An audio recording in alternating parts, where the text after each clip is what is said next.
What's up? Welcome back to the Mandalay Podcast, aka Vibes with Mandalay, live from the bakery. Shout out to Chio, letting us hold the bakery down as usual. Shout out to the Comedy Cougar, GM.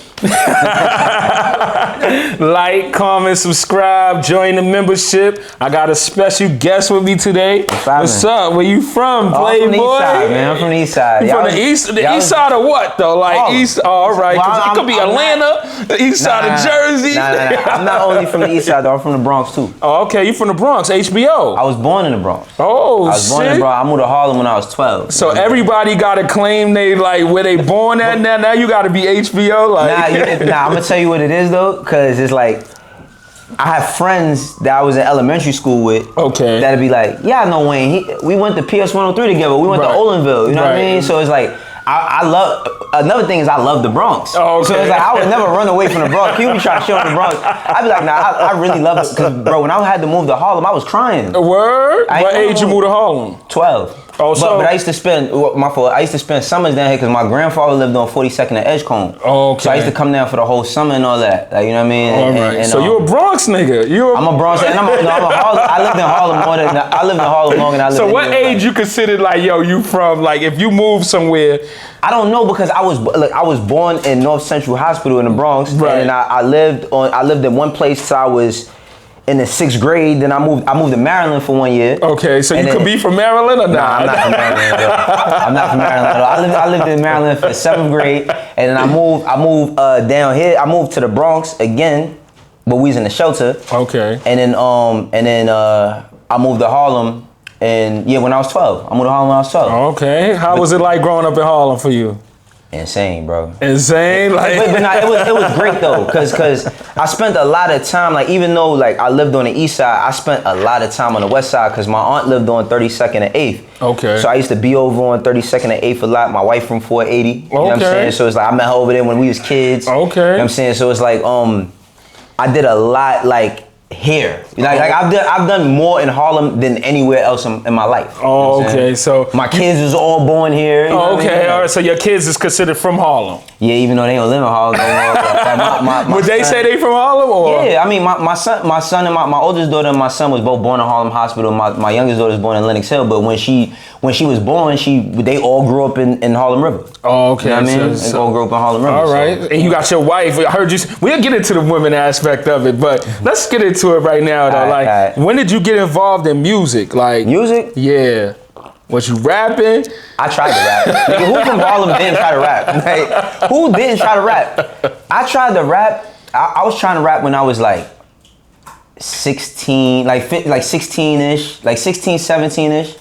But the thing was, it was like, I also grew up seeing T-Rex, like I grew up knowing T-Rex, knowing them. Right. I didn't know, at the time I didn't know Vado, you know what I mean? But we seeing them on Mad Cypher. Right. So it was really, like, you know, the way to get your name up is a cypher. Right. So it's like, bro, like so I used to be. You joined cyphers? Nah, look, I'm gonna tell you, me and my man Dama, right? My man Jay Dama, he used to come to my crib and we used to download beats off of Napster. Right. And then I used to write to him. Yeah. And then every day it'd be like, even my man Sin was rapping too. Okay. So like, you know, niggas writing they raps and all that. And then like, you know, it's like everybody, it'd be that day like, yo, you gonna get it? I remember my man Murder, right? My man Murder, he from 1990. Yeah. He was like, bro, this nigga said, I'm a king in the hood like Scott. He said, I'm a king in the hood like Scott Pollard. I put the tech to a nigga neck and pop collars. When he said that, I was like, yeah, I can't rap today, bro. I was rapping like Fab and Mace. I couldn't do it. Yo, so what was your rap name though? I never had one. Oh, you never had, it was always Wayno? Like, yeah, what was your names back then, man? We going into the archives, man. No. So Wayne, because niggas be saying where they from and they don't be really from them blocks. So what block you from? I'm really from my block, like really. Ain't no made up nothing with me. And even though I'm not from certain blocks, it's blocks that'll be like, nah, Wayne used to be here every day. Oh, okay. But I'm from 119th of Lexington. I'm from 19th of Lexington. Okay. 1918th, you know what I mean? From Lexington Ave. That's where I grew up at. But Bronx, 228th, all the way up. Okay. Where the old skate key used to be. Okay. You know what I'm saying? But And what was your name? What was my your name? name? Always just Wayne. See, my name is Wayne. Okay. That's my dad's name. Okay. So I was Little Wayne. You know what I mean? Because of my dad. All right. But my dad's nickname was Wayno. Okay. So once I got tall enough, they started calling me Wayno. You know what I mean? They just started calling me Wayno after my dad, and that stuck with me. And then I had a name Socks. You know what I mean? Socks. Why Socks? What's going on? Gang name.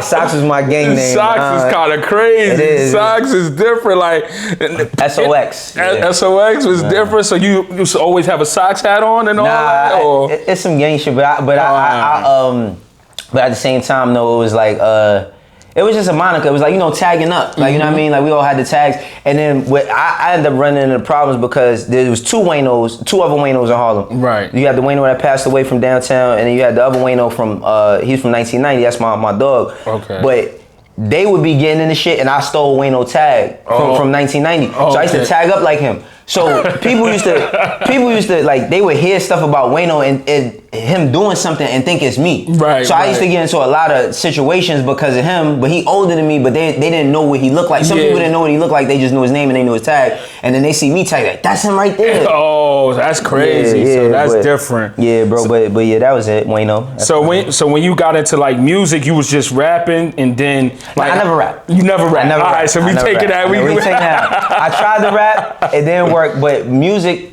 really started for me was around when I was like 18. Okay. Well, I had gotten to the mailroom and shit. Like, you know, my whole story into getting in the music industry came from me. Let's get into it. I don't know. Let the people know. All right, so I was messing up really bad in school. You know what I mean? I went to King, and I was messing up really bad in school. A lot of people went to King. A lot of people went to King. And they went to school with me. But I had the first time I ever got left back was in high school. Okay. And it was a multitude of things, bro. I moved, like I said, I moved down here. But in 5 years of them years when you gelling and you got the same friends through middle school to high school, right? I lived in 5 different places, so I never really had like a circle. I never had.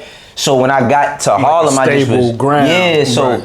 You know, going to high school, I wasn't doing nothing, bro. I wasn't doing nothing, and then like once I learned how to like give me a couple of dollars, that's all I was doing. Right. So I had I was messing up so bad that my mom was going to send me to Job Corps. First, she was going to send me down south. That was popular back in the day, Job Corps. I don't even know if they still got Job Corps. I don't think they do. I just seen a video recently where they said that they ended it, but my mom was going to send me to South Carolina to live with my aunt, and I begged her not to, because she found out I was messing around in the streets, and she was just like, I'm not about to let you die out here. Right. So then she ain't do that. I begged her to not let me send me down there, and then she did the Job Corps thing, and I was like, I don't want to go away. I had never been. My mom had me at 21, and I was the only kid for 10 years, so I had never not been with my mom. Right. So then we moved. We ain't moved. Excuse me. I was doing summer youth like everybody. Right. And she came to me one day when I told her I couldn't do school no more. You know what I mean? I was like, I can't. I was like, Ma, I just don't understand it. I can't get it. She said, well, listen, I'm not gonna be going to work, coming home, cooking, paying bills and all that, and for you and your sister, and you getting of age where you supposed to be getting ready for college, right? You gonna have to get a job, right? So she, my mom's used her resources to get me an interview, and I got an interview at with Pitney Bowes. There's a mailroom, and there was 3 locations. I think this was in 2000. So 3 locations one was the World Trade Center, and this is the year 2000, so before 9/11. Yeah, wow. The other one was some other building I can't remember, and the other one was 825 8th Avenue. Right. That's 50th by 50th and 8th by Park West and all that. That's where the Universal building was, but I didn't know that was a Universal building. I got the job. First day walking around delivering mail, they showing me the ropes, and I turn the corner, I see all this red stuff, like all these red posters for Pain is Love and all that. I thought it was a joke. I'm like, what is this? They like, you don't know where you at. The guy who trained me, his name is Pat. He's like, you don't know where you at? I'm like, what you mean? He said, this where all the record labels is. I'm like, what you mean where all the record labels is? I'm 17, I'm off the block. I don't know what none of this shit mean. But you got an idea. You were listening to music, I listened to music, but I didn't know that a record label was like a place. Like, I didn't, like. Oh, okay, like a real building, an actual. Keep in mind, I'm a high school dropout at 17. I don't got the best, like, motor skills. You know what I mean? I'm not the smartest, I'm not the sharpest knife in the drawer. So I was in the Universal building and I was delivering mail to the royalties department. But when I said all that stuff, I was delivering mail to Murder Inc. Oh, dope. You know what I mean? Dope. So Murder Inc. was there. Jay-Z had another label. This they prime, right? Like this 2000 is like a lot. It's a lot going on. So this is you had my route was I had Murder Inc. I had the royalty department. I had Carter Faculty, which was a Jay-Z label that he had started that didn't really do nothing. And I had Family Tree, which was the management company that managed Outkast. And I had Fan Fam. Fan Fam was Jay-Z fan club. And it was ran by this young lady, I call her like my OG, Omi Ellie McIntyre. She grew up with Jay.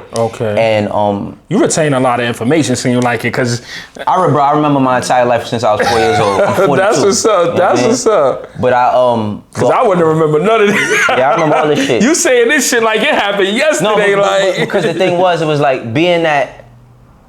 Like, bro, I was like I said, I was the only child for all them years, so I had my thoughts. So I learned how to retain memory. Bro, the first way I learned how to remember a song when I didn't have a Walkman, I had to learn a song. I would sing it out loud for me to hear it. Right. You know what I mean? In my spare time when I was a kid. So it's like I subconsciously I was training my memory. Right. So like I said, like you had Carter Faculty, all them labels, and then upstairs you had Def Jam. Def Jam had 2 floors. Right. Then DMX had Bloodline. Rockefeller was there. Right.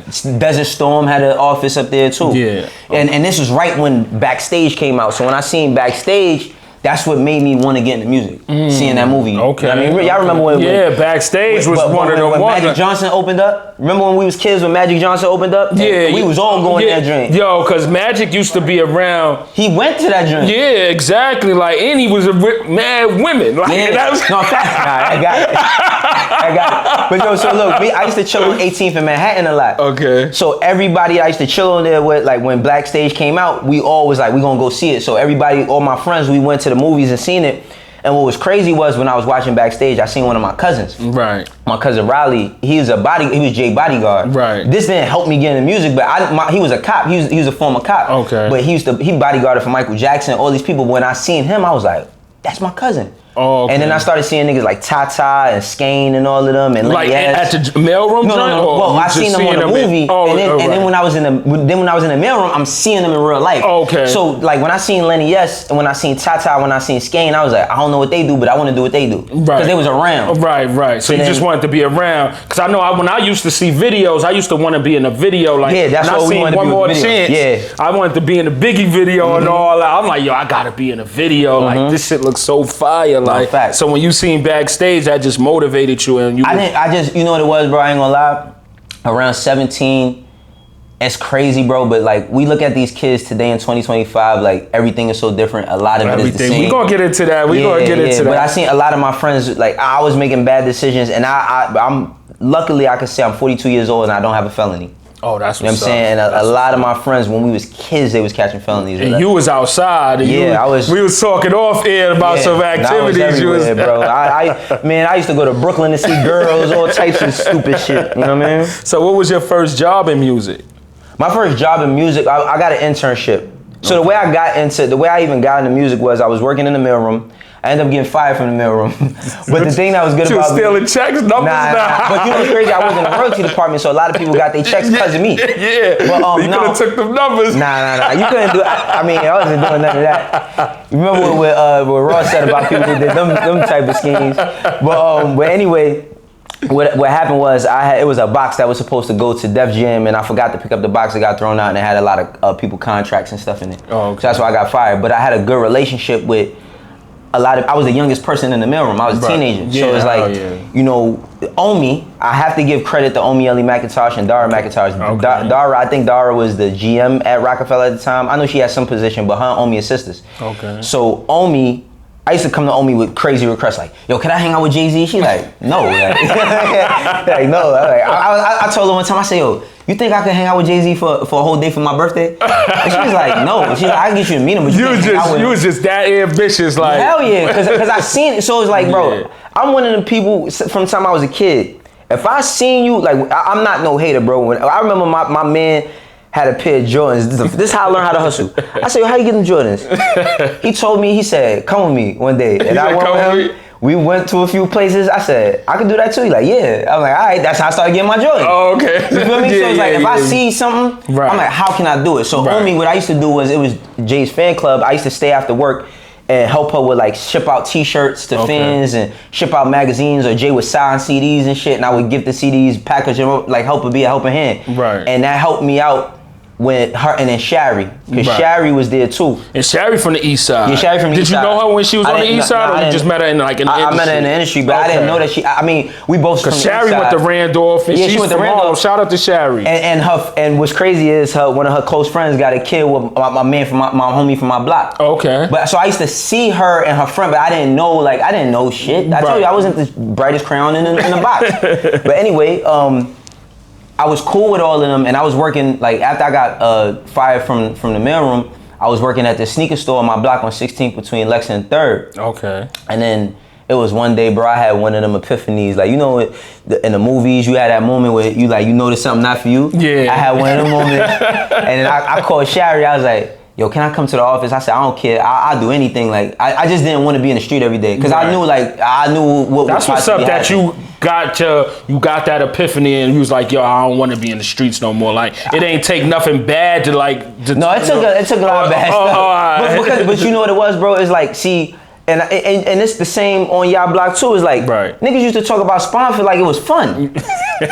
Like, for real. Like, I used to be in school. Because niggas go in and out so much. Yeah, bro, I used to be in school. One of my friends would be like, yeah, nigga, I was in Spawnfield. It was lit. I was beating niggas up. And then what I was doing, I was thinking that's what I have to, because, bro, I did a lot of shit because I wanted friends. Oh, wow. I was that kid, bro. I was the only child. I mean, my dad got a bunch of kids, but I didn't know them until I got older. But I wanted acceptance from my peers, and I never had a group of peers I could gel with. Oh, okay. So I was the kid that's like, what y'all doing? All right, I'm doing it too. I was a follower. Okay. You feel me? So it's like, I just wanted to be around shit. So I was like, all right, whatever I got to do.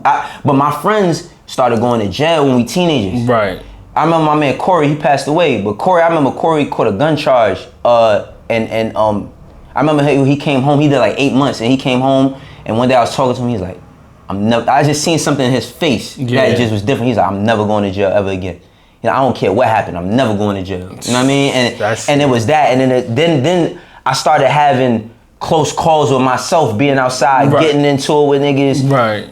Police roughing you. You remember, we come from the stop and frisk era. They violated. Nah, and there was a lot going on. Like, when you involved with certain people, it'd be a lot going on. So. And bro, I wasn't a bad kid. Like, I wasn't. I did bad shit because I wanted to be down, but I wasn't a bad. But you're around bad people, so it's like easily could rub off on you. Exactly. And easily do. So I was like, I wanted to be rich, like, cause my block was all hustlers. So that's when I started seeing niggas get money, and then I'm watching niggas looking like on TV what my block looked like. Right. I want to get some money. So I was like, music gonna make me some money. Yeah, okay. You know what I mean? So what was your first job in music? My first job was A&R. A&R. How did you get an A&R job as your first job? Because I was I remember I told you I called Shari. I told her I come to the office.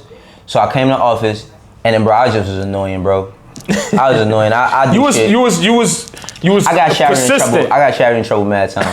Cause I would do dumb shit. Like I'd be like they'd tell me, yo, go to Baseline and drop off this. I remember one time they told me to go to Barnes and Nobles for Jay. Right. They said, Jay got this list of books. We're gonna give you a corporate card. Go in there, get the books, bring them to Baseline. Right. I go there, I bring the books there. I'm supposed to go to Baseline, leave the books, and then come back to the office. I'm sitting in Baseline now. Like, I'm sitting in Baseline. You like, I'm chilling with like Jason. Bro, I remember one time, bro, I swear to God, this is so crazy because I just be thinking about like my status now in music. Yeah. And if a kid was doing this. I remember one time, bro. You're respected though. Like if you in the office now and a kid doing what you doing, like would you be like, Nah, you wildin'. You tell a nigga you wildin', you tell a little kid like, yo, you wildin'. Like, bro, I'm about to tell you, it was one time, I think it was Cameron, the kid, they was having something for Come Home With Me. Right. And Jay, OG Juan, Biggs and Dame and Tata and some of them, bro, they in the lounge. I'm an intern. Yeah. I'm just sitting in the lounge, ear hustling while they talking. Just ear hustling. Bro, they all looking like. So you being a fly on the wall, you just. Bro, to the point where, like it's bro, the I remember the next day, Shari, she called my phone. She said, you cannot go to the studio no more. Oh wow. She's like, you can't go in the studio no more. Guess what I did? Went back to the studio. Nigga, I said this on No Jumper, bro. I found Beanie Siegel mom's number on a piece of paper. I called his mother. I called that nigga mom's. I called his mom's and was like, excuse me, Miss Michelle? She like, yeah. I'm like, yo, I really like state property. I was like, I work at Rockefeller and I really like state property and all that, and they don't be doing nothing. Is there any way I can help? She said, yeah, you can help because they should be doing. She started, and I said, well, they said I can't go to the studio. She said, you could go to the studio and tell them I said you could go. Oh shit! How did you know like to call his mom? I didn't know nothing, bro. You just like nigga. I've been rolling the dice since 12/28/1982. I've been rolling the dice my whole life, bro. So how did you get the A&R position? Because so I was. It went from me being annoying and all that to Big Face Gary. Right. Big Face Gary had came home from jail. Dame had gave him a job. One day Big Face came in the office. He was like, what you doing? I was like, nothing. He's like, come with me. And then I was just running around with him doing shit. And he was like, yo, I want you. He's like, every time I come in the office, I want you running with me. Oh, that was dope. Like, all right. So I just started. Did you know him before that? Nah, I didn't know him. It's just like I just was in, but because this the thing, bro. I wasn't the only intern. It was mad people. Of course, because back in the days, it was like but that's how you get in them offices. Like I remember, like in '98, I wanted a what T-shirt, a Nori T-shirt. Them shits was so fire in '98. So we went and we went to what was it, Capital or what? Penalty of one of them labels downtown, and we went like it was street team. Me and my man Dre, we went got the Noriega, hell yeah, we went and got Noriega shirts because we, you know what I'm saying, we come from music, you know that.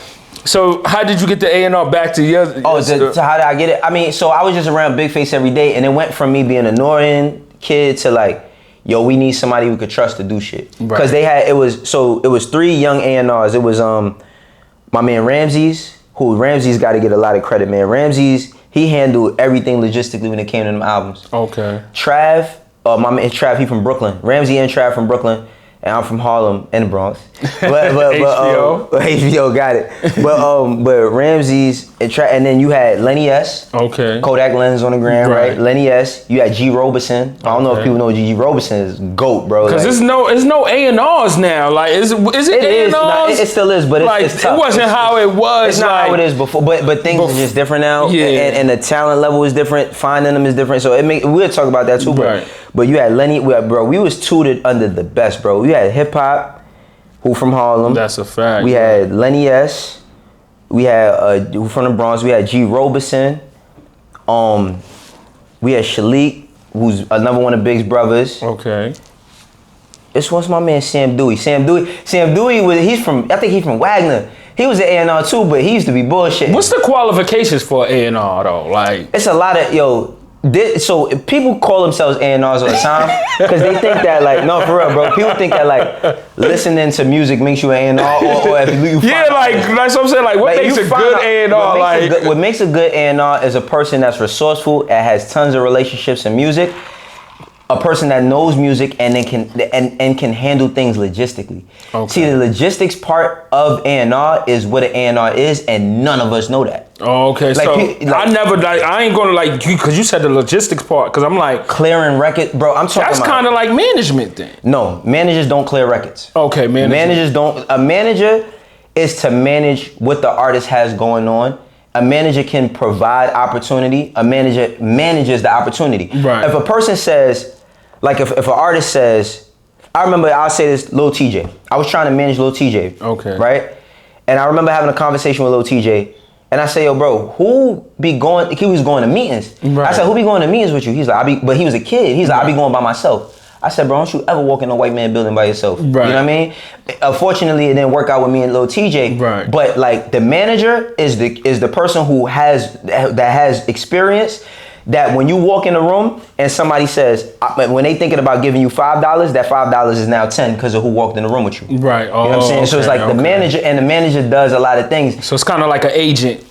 I don't know. I know a little bit about being an agent, but no, because it's people who sports agents that can't be managers. Okay. But like managers, Honestly, it's the worst job to have, though. There's a lot going on. It's the worst job to have because. But let's get back to the end because I know we have all over the place. Yeah, we're gonna get to the manager part. Me getting the A&R position, you know, I got an assistant A&R position, so I was big face assistant. But what I did was, what happened was I used to go to Philly a lot because I used to be with Young Chris and them. Okay. So they put me around. They're around our age. We the same age. You know what I mean? So at this time we all teenagers. Yeah. So but see. My problem was because I was a little kid off the block, I'm doing extra shit I ain't got no business doing. Yeah. So that's why I'm around them. But I could, like, being around them, I could get them to work. Right. Sometimes they didn't respect me because you their peer. Because I'm their peer. Because we're the same age. Yeah, you chilling with them. You like, yo, I want bitches too. Bro. But they first mixtape, I got them to do the mixtape. Okay. And then we did the mixtape, and then like they was like, yo, we need beats. Remember Ali? They used to be next to Schemes. Right. I came uptown. Yo, Ali was my man. I came uptown, bought a bunch of BCDs from Ali. Yeah. Went back to Quad. Gave them the beats. We sat in for 2 days, did the mixtape. I remember on a Sunday, Dame came in. We played on the mixtape. Him and Biz came in. We played on the mixtape. Dame was like, y'all did this? We did this in 2 days. They like, who did it? Because at the time, I was big face, like, assistant, but they didn't. Yeah, really, you was a little homie. This was before I got the job, though. Right. This was still an intern. Yeah. But they like, who did this with you? They was like, Wayno. They like, who Wayno? Dame like, who Wayno? He just looked at me, gave me a head nod. Him and Big just gave me a head nod. All right, boom. After that, Big Face was like, yeah, you could be my assistant. Cause I did something. Right. You took the initiative. You was just like. Because we used to A&R. So part of A&R junk. Cause I want to just clear up like with A&R. So you was just getting beats for people. Like you telling like artists how to flow on the beats or like is that a part of like A&R? I would say shit like that, but then they'd be looking at me like I was stupid. Like I used to tell them like, nah, don't say that. Or giving them a concept like do a song but like you. A&R. That's a part of A&R. It means artist and repertoire. Okay. People don't even know what that means. Break down the definition of A&R. This is what I'm saying. Well, your definition, like if you could. A&R, I told you, A&R to me is like a small forward in the NBA. Okay. For real. Like a small forward. But can it be a point forward though? Yeah, like a Scottie Pippen. Okay. Scottie Pippen, he ran the floor. Right. Ron Harper every now and then, but Scottie ran the offense. But he can score, he can defend. A&R is somebody that could do everything. And when you don't know it's giving me a little bit of manager vibes. That's it is. It depends on the situation because that gets tricky. Right. But when your name is called, even if you don't know, if you go figure it out.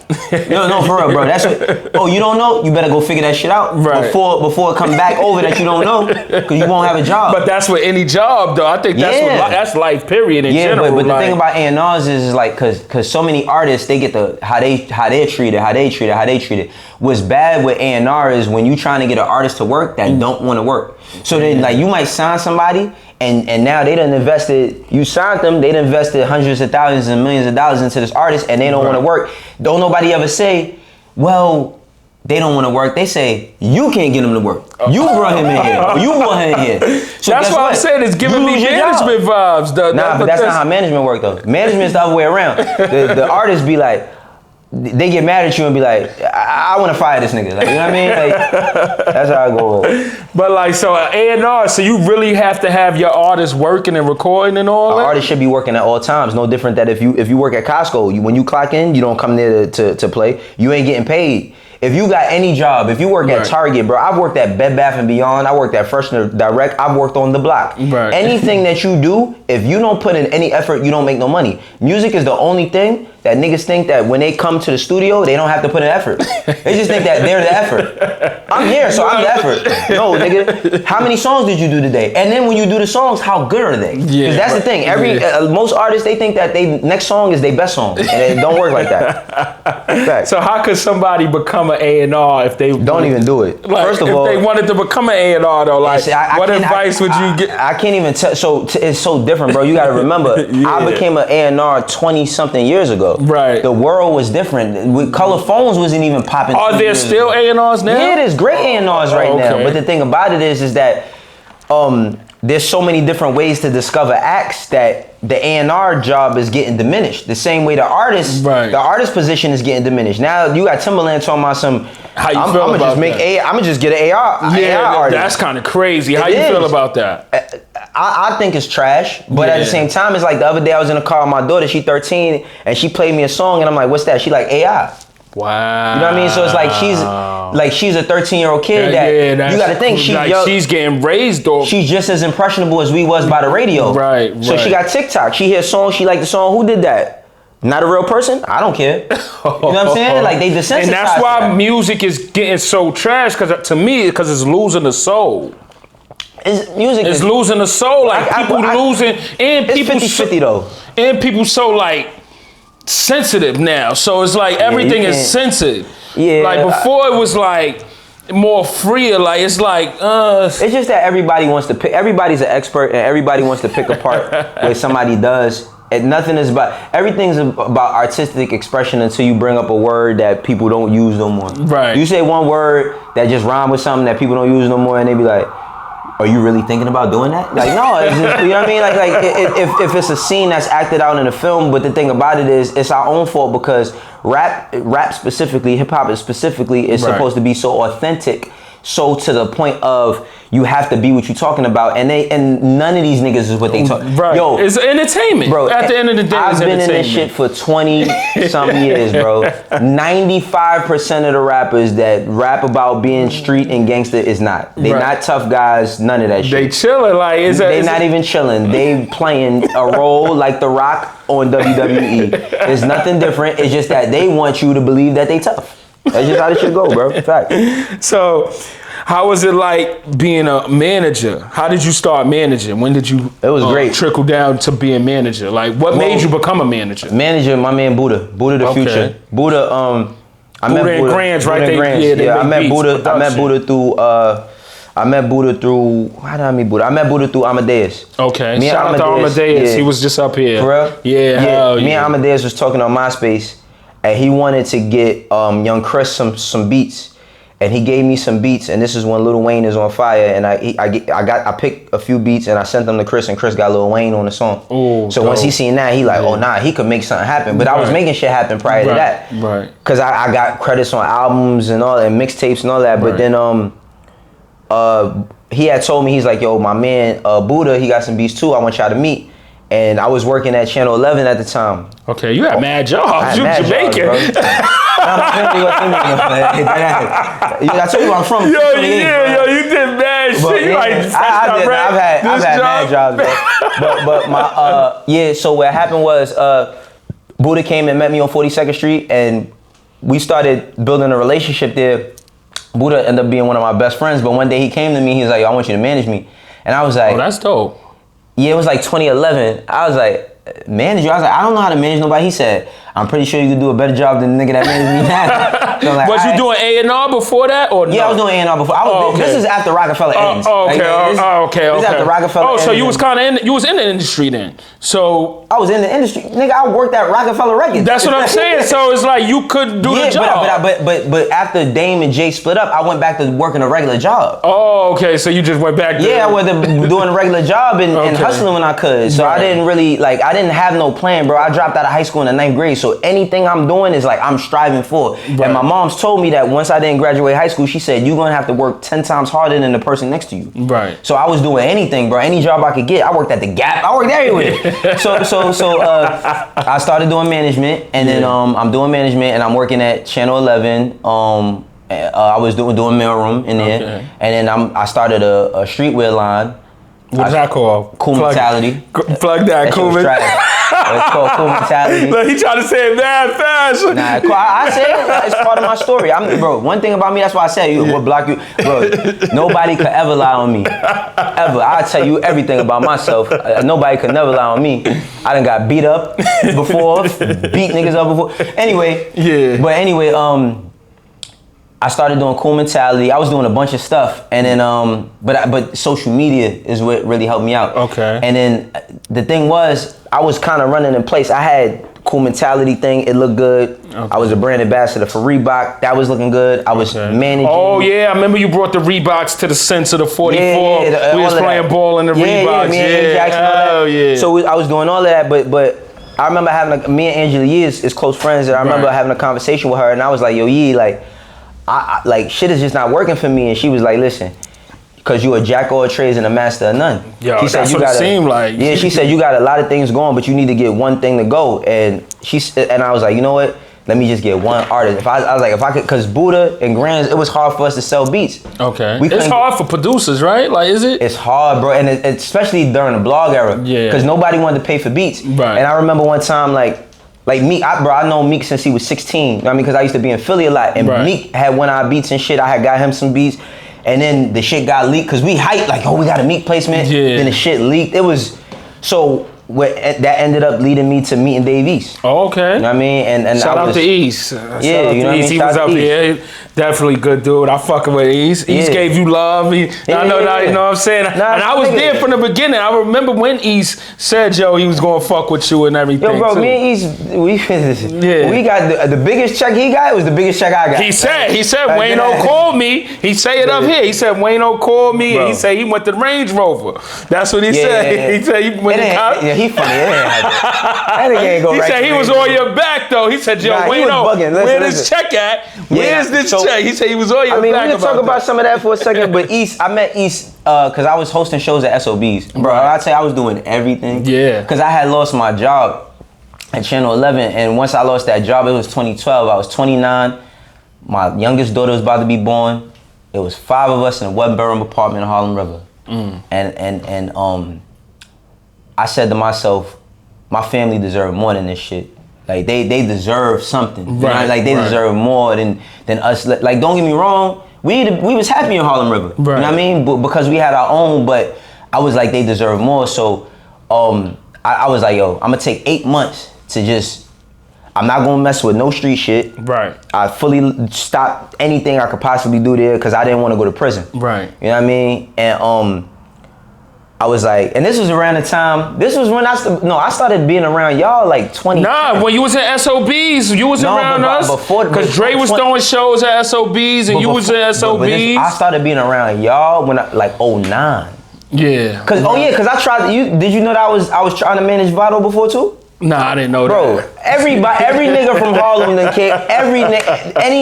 Any rapper from Harlem that's in my age bracket, I done been around them, knew them, was trying to help them at one point in time. Right. The way me and Mills got cool, bro. Me and Mills got cool because J Mills. Yeah, J Mills. Yeah. Who's really an East Side nigga. Nah, J Mills is from 44. Nah, yeah. I always say this every time Mills' name brought up. First nigga to take me to Miami in 2000. In 2000, but South Beach. I wasn't even 21 yet. This how me and Mills got cool. This before I was in the mill room. Mills was supposed to battle this nigga Streets. Oh, I remember that. I remember Streets. Me and Streets is my man, but me and Streets had a fallout. So I knew that Mills, it was just buzzing. Remember, battles was buzzing in the street. Yeah, right. So niggas was like, yo, I heard Mills about to battle. So Mills get his haircut at Levels. Right. So do I. And Mills moved to the East Side. Yeah, that's why I call him East Side. but so I remember this how I met Mills. I said, yo, you supposed to battle Streets, right? He said, yeah. I said, let me tell you about this nigga. I love Streets. You was this nigga dropping dimes on niggas? Fucking right. Oh, nah. You one of them niggas, man. Nah. And you in the industry. Because you know niggas start calling niggas like, yo, I need the dirt on this. I know it wasn't an industry shit back then. But what it was nah, I would never say what happened between me and Streets, but he had me tight. Like, y'all was going through I wanted to fight him. Oh, that was my friend. No, he was my friend. Yeah, that's a real friend. That's a real friendship. Yeah, we had a fallout where I wanted to fight him. I said, you know what? Let me tell you about this nigga. But they ended up not battling. Oh, but that's how Mills probably had all the dirt. Nah, he had all type of shit. Cause you know, that battle rap shit. Now the battle rap shit was crazy back then. I used to tell niggas, man, if we'd have had cameras when we was kids, oh my God, bro. Yo. Like, nah. When it was social media. I seen Mook battle grown men when he was 13 years old, bro. Yo, T-Rex battle grown. We was kids. I seen T-Rex make niggas walk. I'm from Brooklyn, talk all that crazy shit. And we was 14, 15 on 2/5 battle everybody. I seen T-Rex battle 6 niggas from Brooklyn and all of them walk off.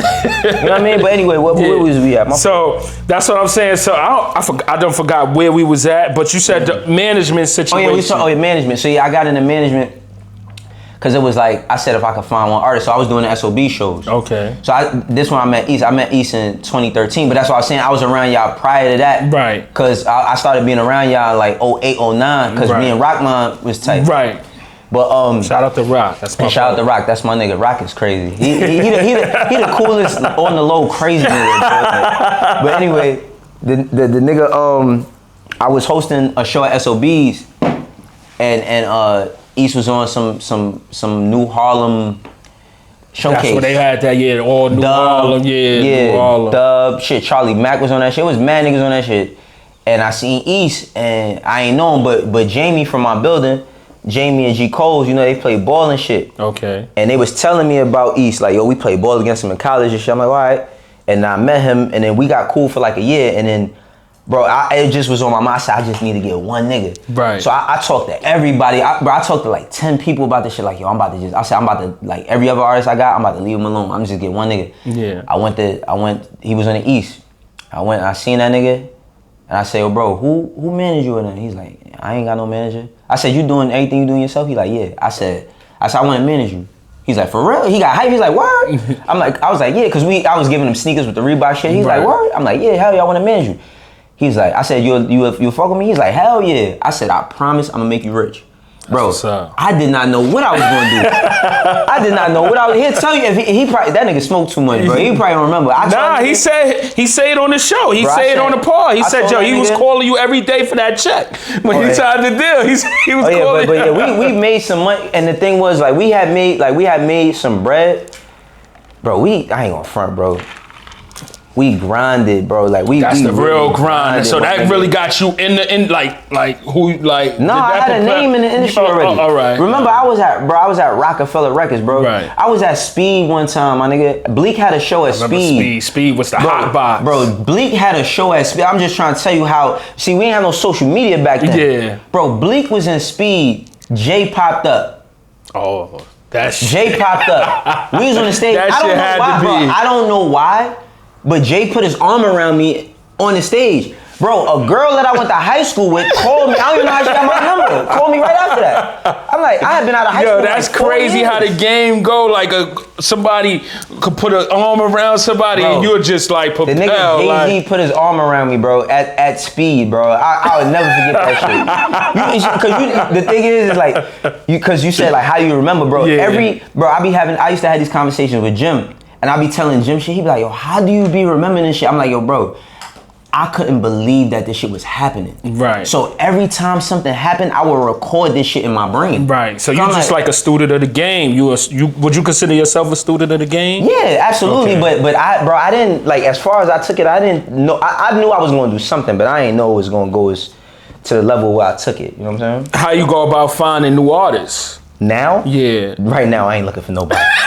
That niggas is trash. I thought you was an A&R. Aren't you an A&R right now or no? I ain't doing A&R right now. Okay. I was working at QC. I don't work at QC no more. Oh, okay. Because it's like labels now, like jobs now, because this is a conversation. Mm-hmm. Like, don't people go juggle from label to label to label to label? Like, well, I haven't. How is that? Like, why is that? Because it's like, it's no different than sports. Right. Doc Rivers, that nigga won one championship and has had a job ever since. You know what I mean? Like, nigga won one ring, like, bro, and everybody thinks that he's gonna win a ring again. Right. He ain't won since 2008. So it's the same shit with music. Nigga, right. The thing about music is this. A lot of it is predicated on your skill set, but also like I said, bro, one thing I can say about myself, I'm a toot my own fucking horn. Right. When niggas know it's me calling, they get happy. Okay. When people know that I got something, they get excited because people like to work with me. Right. I'm not no freaky nigga.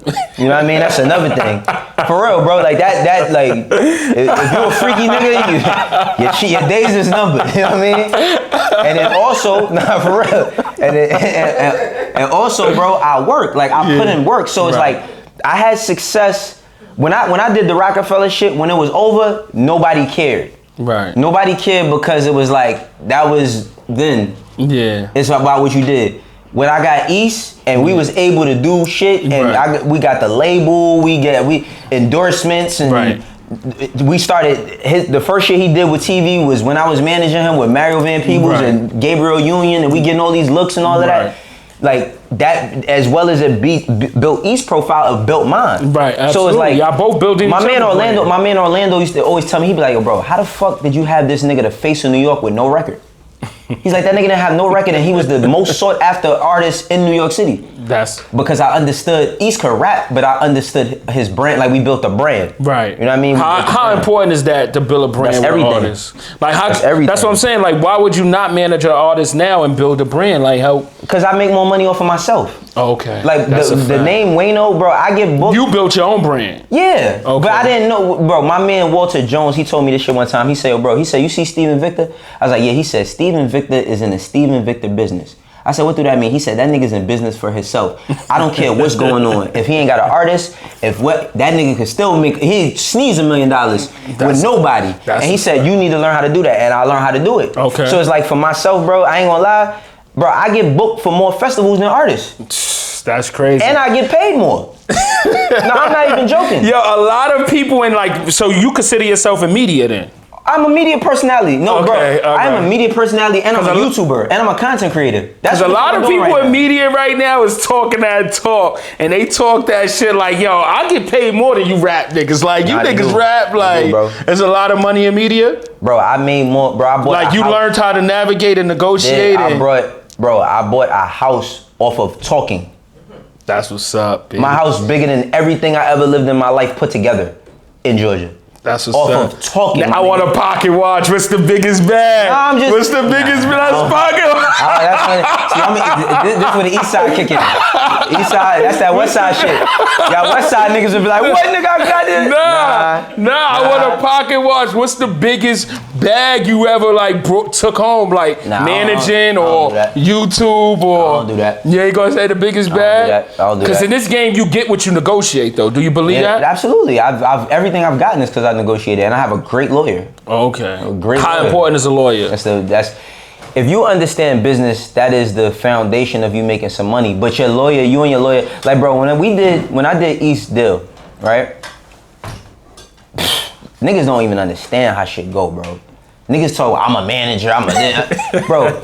Break that shit down for the people. When my man Steve-O came to me, first of all, we was supposed to do a deal with Roc Nation. It was gonna be Jay-Z, Nas, Davies. That would have been crazy. Yeah, it didn't work. You know what I mean? Yeah, it's too many hands in the pot. No, it wasn't too many hands. It just that nigga East did bad. That's my brother. He did bad though. Nah, everything is meant. You know what I'm saying? What's meant is gonna happen. It is, but it was like he did bad, but he didn't. The thing was, it was like we had this conversation. We had a conversation with Epic at the time. He was signing Mass Appeal. He signed to Nas label.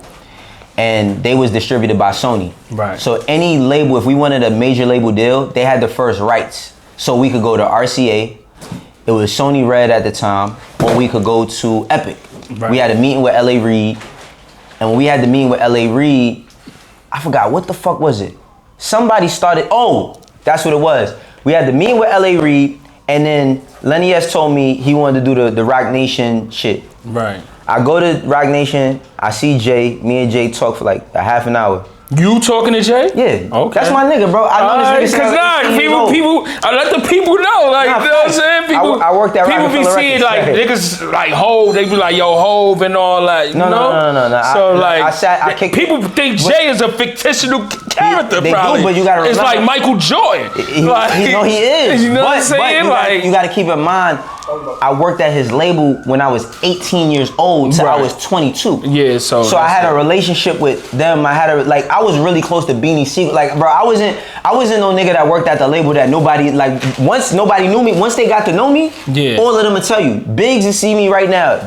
Y'all know that this nigga used to intern for me. Right. Clark Kent, rest in peace. All these niggas, bro. Right. Jay, they happy for me now because they seen what I see where you came from. But me and Jay talked for like a half an hour and he was just like, yo, listen, my whole thing is that I want to make sure that he like, nigga, you come from us. Right. Whatever you do, we got to take care of one another.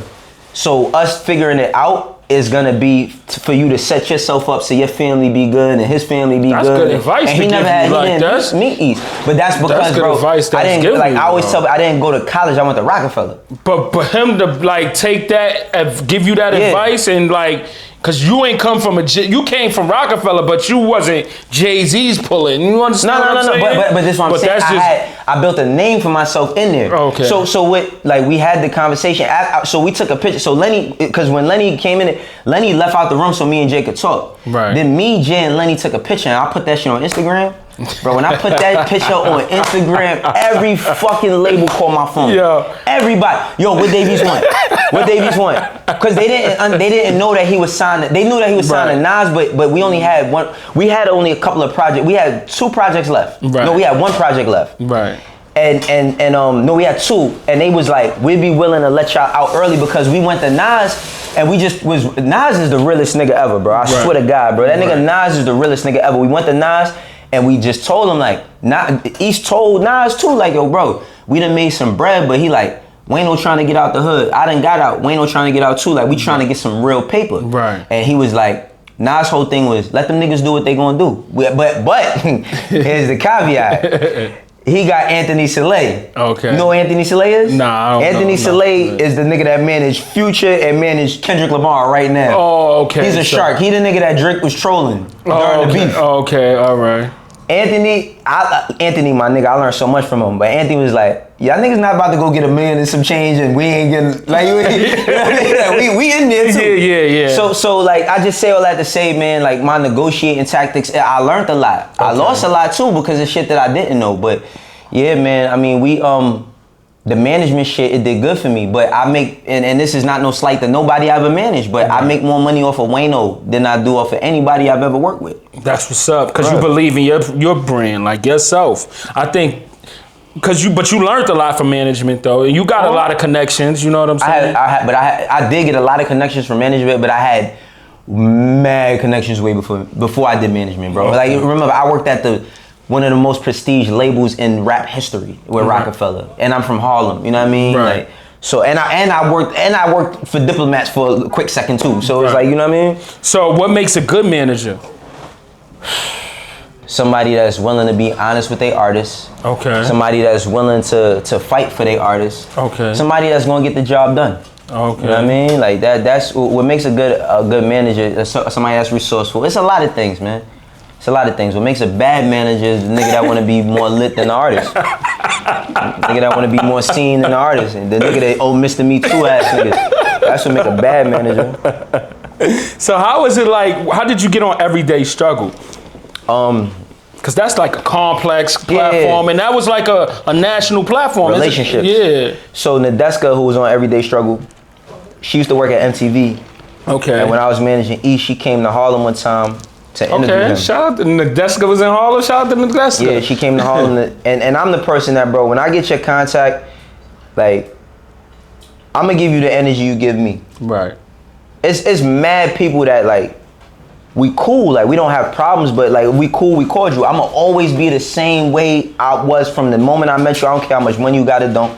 I'ma treat you with respect. If you leave respect, you gonna get respect. Right. And Nadeska was just like a cool person, so we always used to talk. Okay. So one day, remember when Star got on there? Yeah. Star had said some shit on the radio about her one time, and they had came out, and he was apologizing to her. Right. So I texted Nadeska, because she was kind of like getting at him, because I watched Everyday Struggle as a fan. Right. And we all did. Right? Yeah. And she was like, she was getting at him, and I texted, I said, yeah, talk your shit. So she hit me like a week or two later, and she's like, yo, my fault. Yo, I'm a bad friend. I should have hit you back. She's like, yo, you should come debate with us one day. I'm like, word? She like, yeah.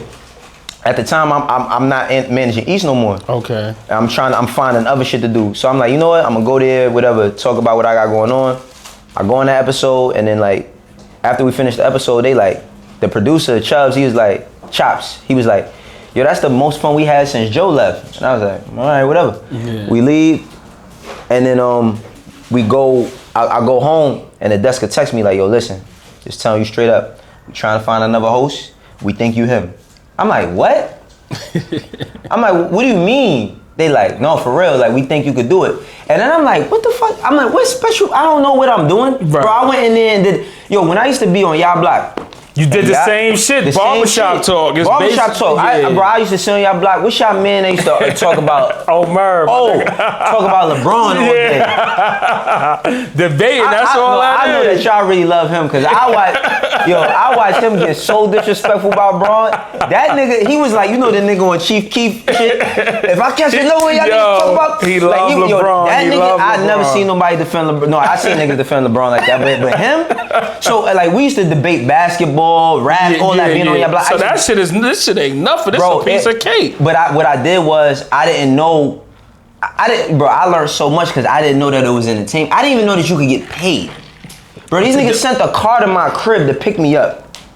And they was like, yeah, we're gonna add you to like 4 or 5 more episodes, and then we're gonna have like, then I became like an extra guest. Right. And I'm doing this shit every week and shit, and I'm like, nah, this is crazy. And they paying me. I'm like, niggas paying me to talk? Like, this is... Was you getting a bag or was it just regular? I don't know what people consider a bag. You know what a bag is? Nah, I don't know. Everybody consider a bag different things. Like, a bag for me is like 6 figures. Like, all right. You know what I mean? So you was just getting paid. I was getting by. Nah, I wasn't getting by. You was getting more than getting by? They was giving me, but then I made But you made more relationships and all that. Because being on a national platform, like, you know what I'm saying? Like, I made more money, bro. I made more money on Everyday Struggle than I had made on anything I ever did in music. Oh, damn. That ass, bro. That shit was But the way, look, I'm going to say a name right now. The way academics talk, he said it's like chump change, but I guess... I'm going to tell you why, though. Because this is what I didn't know about academics.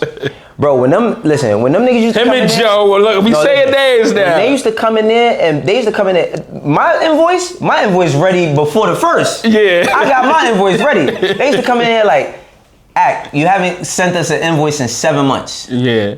What's going on? We have to give you the money or we're gonna miss our fiscal. He like, nah, bro, I didn't know how much money he was getting streaming doing YouTube. Bro, the money that this nigga was making off of YouTube and streaming versus, to him, my check was heavy. Yeah, because I heard him say, he said something like, Wayno was getting like, no, he ain't saying like that, but he kind of said it. Like, I was getting nothing. Shout out to academics though. I enjoy his content. I do enjoy his content. I was getting good money. Right, to the average person, maybe. No, first of all, I was way over average. But what I'm saying is that the average. I'm trying to pocket watch. I'm trying to give them the average person don't see. Nigga, I was making what niggas making half a year in a month off of Everyday Struggle. Okay. Talk about it. See, I'm gonna get him. He ain't drinking. I'm trying to get him to drink, y'all, but he's drinking water. Yeah, I'm drinking water. I gotta hydrate myself, take care of my skin. But anyway, Act was, but me versus him, he was getting way more money than me. Okay. And he wasn't even invoicing them niggas. So And I learned a lot from him. Okay. I learned a lot because I learned like. People get upset about what it is that he does, but they don't know that shit is performance. Right. You know what I mean? It's definitely like, everything is performance. It's entertainment. It's entertainment. So how do somebody get money in this music shit? Like, how do you make money? What would you tell somebody like? I don't know. You don't know? I don't because how you don't? You know? No, I don't because I can't. No, bro, I don't know because.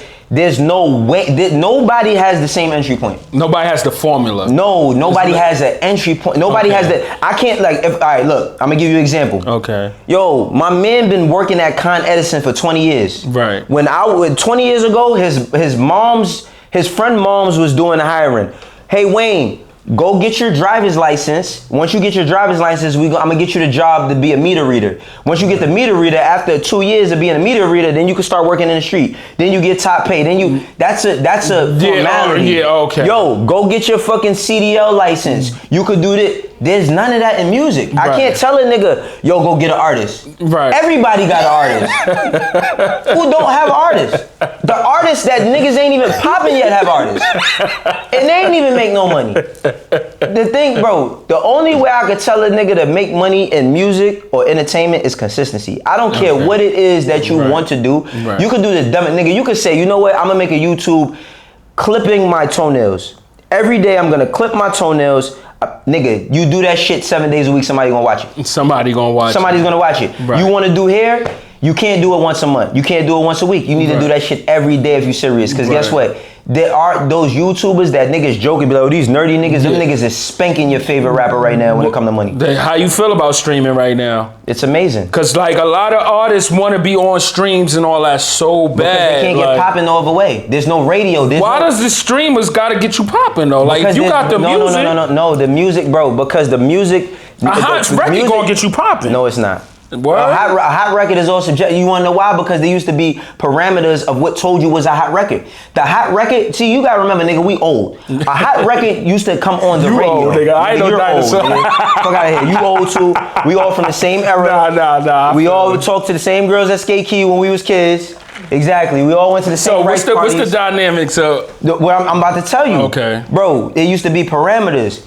If you had a record that could penetrate radio, you could get hot off of that. Mm-hmm. You could get shows off of that. That shit don't matter no more. Niggas, and listen, Self, Clue, all them niggas, they legends and all of that. Yeah. But the platforms that they built, the power was taken away from it with social media. Yeah. Bro, I don't, listen, if I'm from Harlem, bro, niggas say op. Let me ask you a question.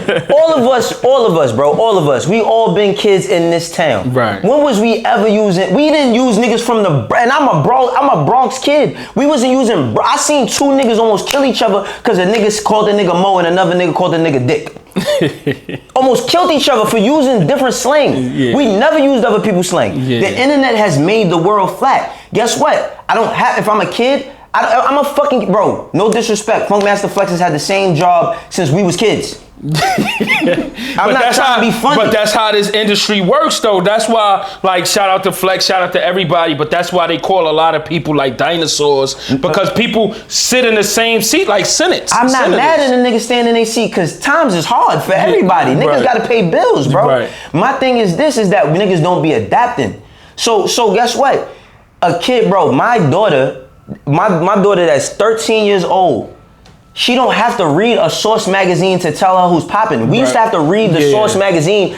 Bro, I did a whole video talking about Joe Budden. Remember when niggas thought Joe Budden was Rasheed Wallace? Because of the intro on the tape? Hell yeah. Niggas was like, yo, I remember that, the Joe Budden shit is a That's definitely our era. Yeah, that's definitely our era. Because we heard Joe Budden and didn't know what he looked like for a year and a half. Hell yeah. We heard DMX and didn't know what the nigga looked like for 2 years. Hell that's what I'm saying, bro. A hot record is not enough. Niggas have to see you. And these kids, because they was just playing games and all of that, and you know what it was? They was playing games, but they wanted what the rappers wanted. Mm-hmm. They wanted the girls like the rappers wanted. They wanted the cars like the rappers wanted. They wanted the chains and the clothes. Now you see a streamer and you be like, who's this rapper? Nigga don't rap. Right. Nigga just get on there and talk for 4 hours. Hell yeah. So the parameter, bro, you had to be on 106 and Park in that era. It was gatekeeping. It was you had to be signed. It was no unsigned nigga on 106 and Park. Yeah. There's no unsigned nigga that had. Nowadays you don't gotta be signed like everybody on the radio, bro. Everybody like nigga. I know niggas. You your own. That's what I'm saying. With A&R and all that shit is extinct. It's not extinct. It's becoming extinct. It's not extinct. Like people they own managers, people they own. That's because they don't want to pay niggas. Rappers don't want to pay niggas. That's why they their own managers. These niggas is cheap, and they think don't nobody do nothing for them until they have nobody. They look around and have nobody, then they be like, damn, I'm fucked up. But anyway, bro, niggas don't want to pay niggas, bro. Right. And the reason why labels is cutting back on the jobs with A&Rs is because they like, well, we're finding kids from research A&Rs. Right. So, and the research kids, bro, So like a streamer could get a rapper on then. You think? Yes. So like Casanet could be like, yo, bro, this is young hotness. I'm gonna show you how. And he my favorite artist, and he could give him $1 million. Bro, Casanet is like Black Johnny Carson, bro. Casanet is like Jay Leno, bro. That's crazy. Casanet has first of all, I love Casanet. Right. I don't know the nigga, never met him, but I love the nigga for being himself. Right. And I love him for never compromising and taking a check so that he could do something because he's already getting a check. Right. He don't give a fuck about being affiliated with a company or a brand because he is the brand. Right. So he know, bro, Casanet could start a label tomorrow and change everything if he wanted to. He could, but you want to know why he ain't? Because there ain't enough money. It's not enough money. These niggas don't sell no records, bro. They don't sell no records?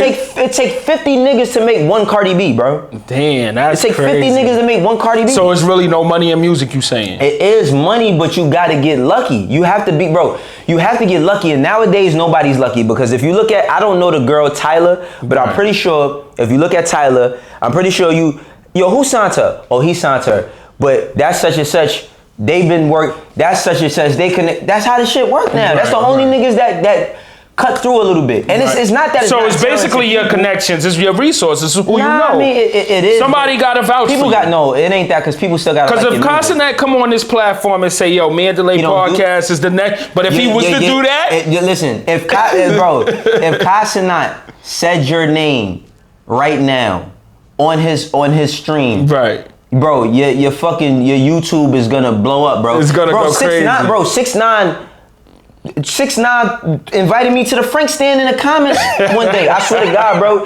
He invited me to the Frank stand in the comments, bro. I got 8,000 followers in one day. He added me everything. I got 8,000 followers in one day, bro. Just for getting invited to the Frank stand. That's crazy. Bro. But see, the thing is that we older, niggas be scared of So that's why niggas be so much trolling and saying like, yo, I'm better than this nigga just to get a click. It's like a clickbait. Like, that's yo, I want him to mention my name. Like, oh, he mentioned my name. I don't care. Whatever. It is that's what it is. That's all it is, though. Like, no, that's all it is. And that's why these niggas beef with each other. But the problem is that's like Jay putting his arm around you. That's just the same thing. Yeah. But that's why it's like, all right, look, it's like, all right, my problem that I have, like, all right, I don't mind, like, female artists today, they just not artists. Right. Not all of them. Not all of them. I ain't trying to shit on all women. They're making good records too, though. But it is what it is. No, I'm not talking about the ones that's doing good. I'm talking about the girl that's from these projects right here.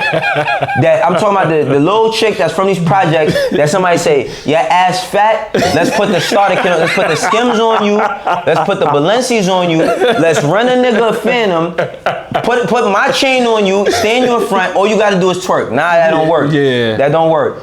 But everybody, this shit's so trendy. Everybody try to do the same recipe type shit. But it don't work like that. It's like all right. When people found when chicks found out that Cardi B was a stripper, they was like, oh nah, I can do it too. It don't work. But while Cardi B is an artist, what's the biggest part of who she is? Her personality. Right. It's on record. It's when the record is off. It's when she's doing an interview. It's when she's acting. It's her personality. So people really gotta buy you. Buy into you. They gotta fuck with bro, you. why did we fuck with Mace, bro? Why was niggas wearing their hat over their eyebrows, bro? Why? I just told a nigga this today, bro. Mace ain't had niggas talking slow when we was kids.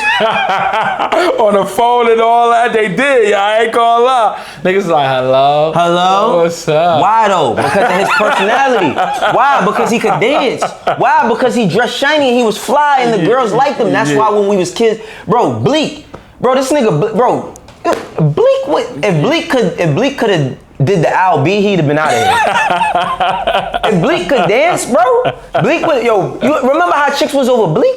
Yeah, nah, that was chicks like was bugging over Bleak, but why was we liking Bleak? Because of how he dressed. He was Jay-Z man. Right. He was the little, and we all like was. We always somebody's little man on the block. Right. But that's what I'm saying. It's always been about personality. But the thing about it is like, people think that, it's just copy and paste. I can just copy your homework, put it, and for the niggas. Now for the niggas, right? The same shit that go for the girl, like I said with the twerking, niggas with the money.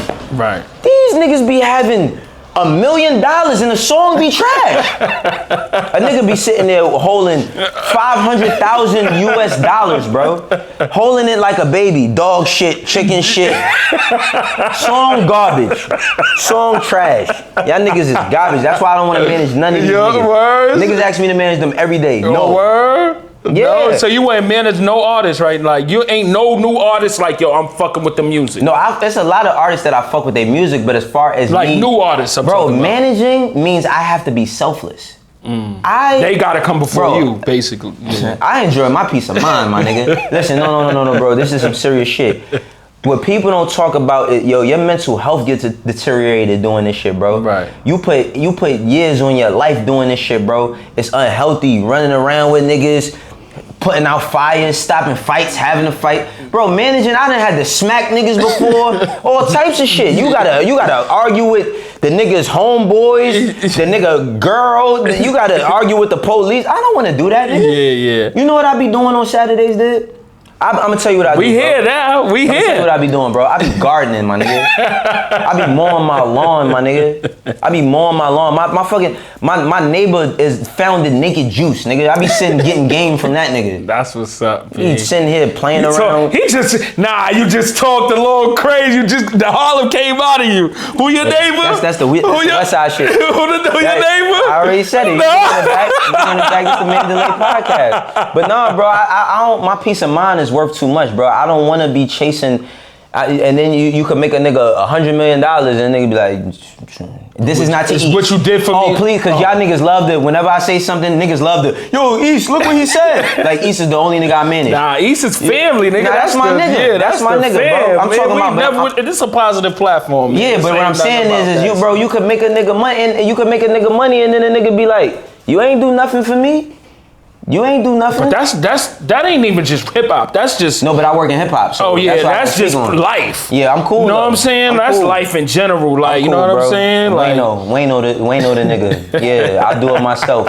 You see this logo out the box? This is my sneaker platform that I'm building. That's what's up. I talk about sneakers and shit. How you feel about sneakers? Let's talk fashion real quick before we end the joint. How you feel about fashion right now? I mean, fashion right now. I mean, listen, I'm old. I like what I like, man. Yeah, I'm simple. You know what I mean? We come from the match. You got a good hat, good shirt. Okay. You know what I mean? But I the thing is, I'm sick of sneakers right now. I'm sick of Jordan Brand because they keep doing the same shit. Right. Even though they doing the undefeateds. Okay, so what? Right. Bro, y'all niggas never told, y'all signed all these Jordan Brand niggas. Y'all never told no Darius Miles stories, no Quentin Richardson, no.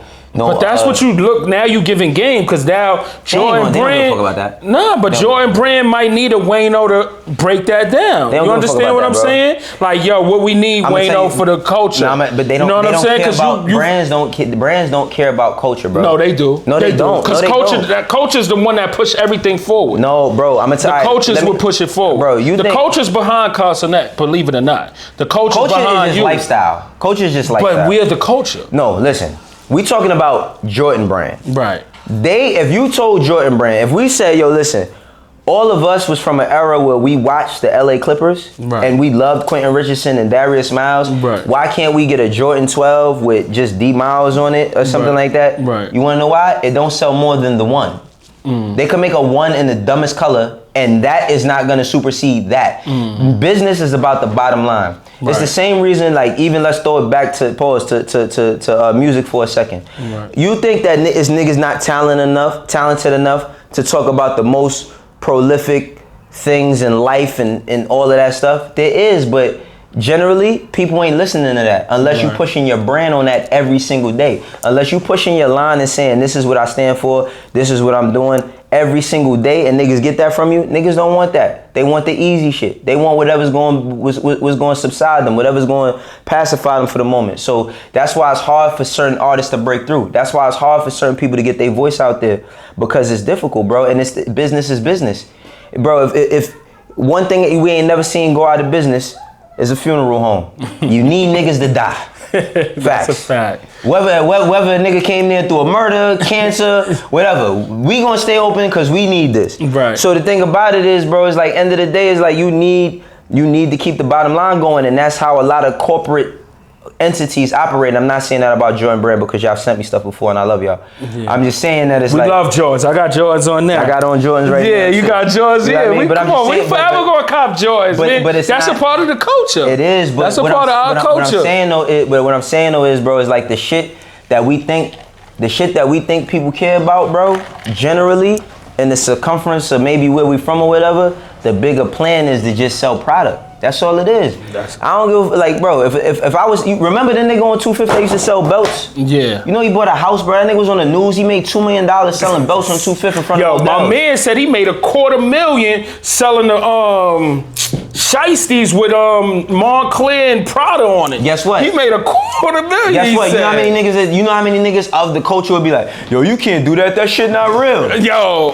What? Nigga, these niggas buying this. You think I give a fuck about what's real?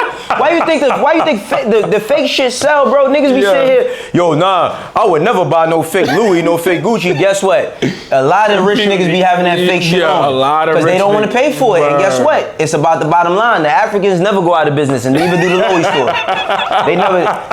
They come raid, they do a Rico on the Africans. Guess what? New ones come out. You know what I mean? That just is what it is. Business is about the bottom line. Yo, so before we wrap this up, man, Anything I did. Let me ask you one last. What's your favorite motivational quote? I don't have one. You don't have one? A motivational quote? I can't. What motivates you then? My children, my family, my wife, my kids. How important is your wife? I want to touch on the women before the ass. I don't got nothing to say about women. No, but how important is your wife? Extremely important. That's me. If I didn't have her support and her love, I wouldn't be who I am today. Because I don't think a lot of people know, like, you're really married. Like, yeah, that's what's up. She a West Side chick. You know what I mean? West Side, the East Side. Yeah, we get into it all the time. Y'all dirty out there. Yeah, you like them dirty. You know what I mean? But nah, man, family, bro. Family is not all about who's related to you. Right. You know what I'm saying? Family is like my friend, like my brother just walked in here. You know what I mean? We ain't biological, but that couldn't make us no closer. Right. You know what I'm saying? So it's like, the thing about life, man, what motivates me is happiness more than anything, bro. I love to see people happy, especially my people. That's what's up. Everybody like to see they people happy, and so do I. Yes. I'm not apologetic about that. I love to see black people happy. I love to see little black girls playing, having fun. I love to see little black boys going to their AAU games. Right. I love to see us helping one another. I hate to see us at odds. I hate to see us arguing about who should pay the rent. Right. Who should have they half. Guess what? I done been a nigga that couldn't pay the half. Right. I done been a nigga that had everything, and I've been a nigga with nothing. We need each other. So we definitely need each other. I love to see ourselves happy, man. That's all I'm about. I don't really have no motivational quote. You know what I mean?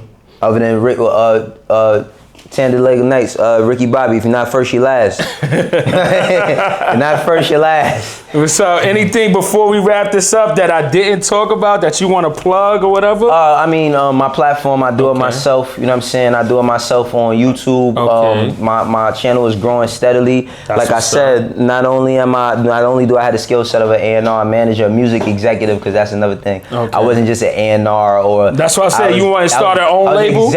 Hell no, never. I was executive vice president of A&R and vice president of A&R at 2 major labels. Okay. Learned a lot. Shouts out to Quality Control. Shouts out to Rockefeller, Asylum, Atlantic. I worked at all of the places. And I am a YouTuber. Okay. That's what I do. I'm a YouTuber. So would you consider yourself a dinosaur? I'm not extinct. You're not extinct. I'm not extinct. So you know what's going on now. I know what's going on because you know what it is. I'm not like... I don't forget what it is to be 21. So, you know what I mean? I don't chill in the staircase with 21-year-olds getting high and getting drunk. But I do talk with them and not at them. And I build with the brothers and sisters of today. You know what I'm saying? I think that's what keeps me youthful. That's what keeps me in the know. And I don't have to always be in the know. I like being the old nigga. I like being unk. I like, you know what I mean? I like Epsom salt baths and all that after the gym. You know what I mean? I like that type of stuff, man. I like going to Home Depot and just getting stuff in my crib. That's how I live my life, you feel me? I hope that y'all young ones grow to experience that as well. So on that note, shout out to Wayno pulling up. I appreciate you. Man. East Side. We gotta do a part 2. Yeah, we gonna do a part 2. We ain't talking about no MH cookouts. Yeah, much love to MH, man. Y'all took me in as a transplant, you know what I mean? When I was living uptown. We was talking about that hair transplant. He went crazy. I'm out of here. Yo, on that note, like, comment, subscribe, vibe, man. Peace, y'all.